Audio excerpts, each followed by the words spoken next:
सर्वप्रथम सर्वांना श्री स्वामी समर्थ. बऱ्याच लोकांच्या डोक्यावर कर्ज चढलेला आहे, म्हणजे खूप सारा कर्ज झालेला आहे. हा कर्ज काही केल्या उतरत नाही किंवा हा कर्ज लवकरात लवकर कमी होण्यासाठी आपल्याला काय करायचं आहे. काही लोक तर इतका कर्ज घेतात की त्या कर्जामुळे डिप्रेशन मध्ये सुद्धा जातात. काही लोक एक कर्ज घेतात, तो फेडण्यासाठी दुसरा कर्ज घेतात, तो फेडण्यासाठी तिसरा कर्ज घेतात.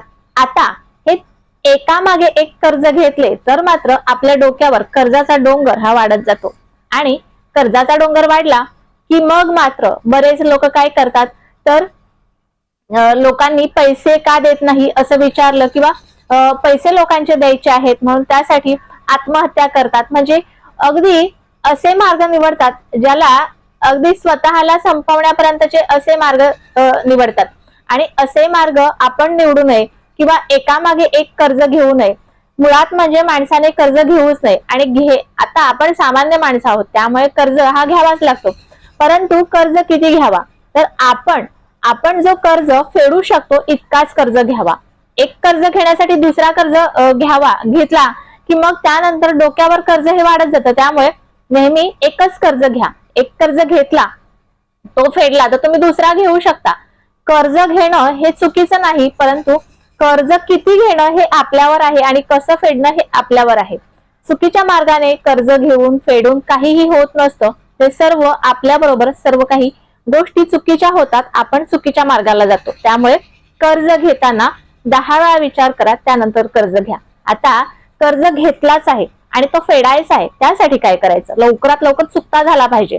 काही वेळेला काय होतं आपण कर्ज घेतो परंतु घरात पैसे येतात आणि वेगळ्याच मार्गाने निघून जातात. आजार म्हणा, कटकटी घरातल्या किंवा घरात काहीतरी मोठाला खर्च निघतो आणि त्यामुळे खर्च आपला होत राहतो आणि मग आपण कर्ज फेडू शकत नाही. आता असं सर्व काही होऊ नये किंवा आपल्या डोक्यावरचा कर्ज लवकरात लवकर फेडला गेला पाहिजे. त्यासाठी काय करायचं, हनुमान दादा अत्यंत बलाढ्य देवता आहे. तुम्हाला माहितीये हनुमान दादा अत्यंत बलाढ्य देवता आहे. आता ह्या हनुमान दादांसाठी आपण काहीतरी केलं तर पाहिजे, तेव्हा तर हनुमान दादा आपल्यासाठी काहीतरी करतील.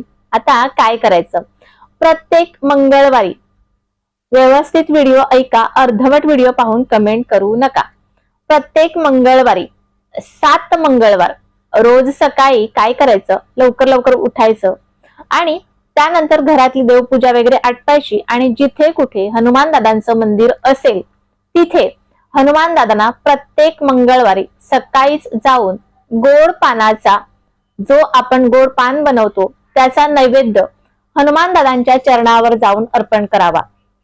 ह्याने 7 मंगळवार फक्त तुम्हाला करायचं आहे. 7 मंगळवारच्या आत तुमच्या घरातल्या ज्या काही खर्चाच्या बाबी होत्या त्या कमी होतील आणि तुम्ही कर्ज फेडण्यासाठी जितका पैसा तुम्हाला हवा होता तितका पैसा मिळवण्यासाठी सर्व मार्ग मोकळे होतील आणि लवकरात लवकर तुमची ह्या कर्जातून मुक्ती होईल. हा उपाय अतिशय प्रभावशाली आहे. तुम्हाला माहिती आहे हनुमान दादा ही बलाढ्य देवता आहे, त्यामुळे हनुमान दादांना हा नैवेद्य नक्कीच अर्पण करून पहा आणि तुमचा उपाय इथे 7च मंगळवार करायचा आहे. इथे उपाय हा संपलेला आहे. तुम्हाला लवकरात लवकर कर्ज फेडण्यासाठी हा उपाय सांगितलेला होता. त्यामुळे तुम्हाला हा उपाय कसा वाटला मला नक्की कमेंट करा. व्हिडिओ आवडल्यास लाईक, शेअर, सबस्क्राईब मात्र जरूर करा. पुन्हा भेटूया अशाच एका नवीन व्हिडिओ सोबत, नवीन विषयासोबत. तोपर्यंत सर्वांना श्री स्वामी